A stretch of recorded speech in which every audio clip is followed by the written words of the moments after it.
पंजाब के वित्त मंत्री हरपाल सिंह चीमा ने मांग की है कि जीएसटी दर को तर्कसंगत बनाया जाए ताकि ये राज्यों की वित्तीय स्थिरता के लिए मजबूत मुआवजा ढांचा तैयार करें। उन्होंने कहा कि जीएसटी दर में बदलाव का लाभ देश के गरीब लोगों को होना चाहिए, न कि कॉरपोरेट संस्थानों को। उन्होंने जीएसटी दर को लेकर कई राज्यों के वित्त मंत्रियों के साथ अहम बैठक भी और उस बैठक में हिस्सा लिया। अगले महीने सितंबर में 3 और 4 तारीख को जीएसटी काउंसिल की बैठक हो रही है, जिसमें जीएसटी स्लैब को कम किया जा सकता है। उससे पहले दिल्ली के कर्नाटक भवन में विपक्षी दलों के वित्त मंत्रियों ने भी एक बैठक की। पंजाब के वित्त मंत्री एडवोकेट हरपाल सिंह चीमा ने कहा कि केंद्र सरकार जीएसटी यानी वस्तु एवं सेवा कर दर तार्किक बनाने के मौजूदा प्रस्ताव के तहत राज्यों की वित्तीय स्थिरता को प्रभावित होने से बचाने के लिए उपयुक्त मुआवजे की व्यवस्था करे और यह भी सुनिश्चित किया जाए कि इस कदम का लाभ महंगाई का सामना कर रहे देश के गरीब लोगों तक पहुँचे, न कि कॉरपोरेट संस्थानों तक। उन्होंने जोर दिया कि यदि कीमतों के तार्किकरण का मौजूदा प्रस्ताव आय में हुई कमी की भरपाई की व्यवस्था किए बिना लागू होता है तो ये राज्यों की वित्तीय अस्थिरता का कारण बनेगा और देश की संघीय संरचना को भी क्षति पहुंचाएगा, जो स्वीकार्य नहीं है। वित्त मंत्री एडवोकेट चीमा जीएसटी दर तार्किकरण पर विचार संबंधी केरल, कर्नाटक, हिमाचल प्रदेश, झारखंड, पश्चिम बंगाल और तेलंगाना के वित्त मंत्रियों और प्रतिनिधियों की बैठक में शामिल हुए। उन्होंने कहा कि राज्य का इस पहलू पर मत है कि दर तार्किकरण के साथ राज्यों के वित्तीय हितों की सुरक्षा की मजबूत व्यवस्था तैयार की जानी चाहिए। इसके तहत लग्जरी वस्तुओं पर सहायक कर, एडिशनल लेवी लगाने और कम से कम 5 साल तक मुआवजा सुनिश्चित करने की व्यवस्था होनी चाहिए।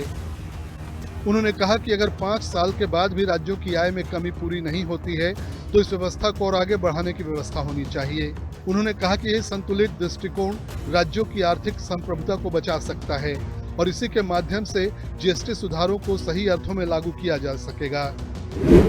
पंजाब के वित्त मंत्री ने कहा कि 2017 में जीएसटी को वित्तीय निष्पक्षता के सिद्धांत को प्रमुखता देते हुए लागू किया गया, लेकिन इसके लागू होने के बाद राज्यों को भारी वित्तीय नुकसान झेलना पड़ रहा है।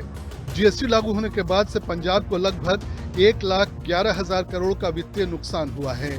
हालांकि केंद्र निर्धारित वर्षों में 60,000 करोड़ का मुआवजा दिया, लेकिन बाकी नुकसान की भरपाई के लिए अब तक कोई कदम नहीं उठाए गए।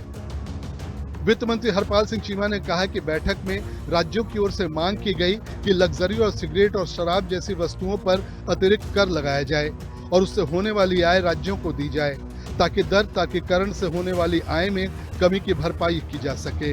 वित्त मंत्री ने कहा कि बिना आय स्थिरता के राज्य अपनी संवैधानिक जिम्मेदारियों को कैसे निभा सकते हैं। केंद्र को इस सिद्धांत पर जोर नहीं देना चाहिए कि सारा बोझ राज्यों के कंधों पर डाल दिया जाए और आय के स्रोत केंद्रीय दायरे में खींचे जाएं।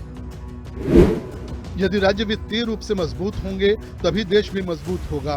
इसलिए राज्यों के आय संबंधी हित अवश्य सुरक्षित रहने चाहिए और इस लक्ष्य की प्राप्ति के लिए ठोस व्यवस्था बनाई जानी चाहिए।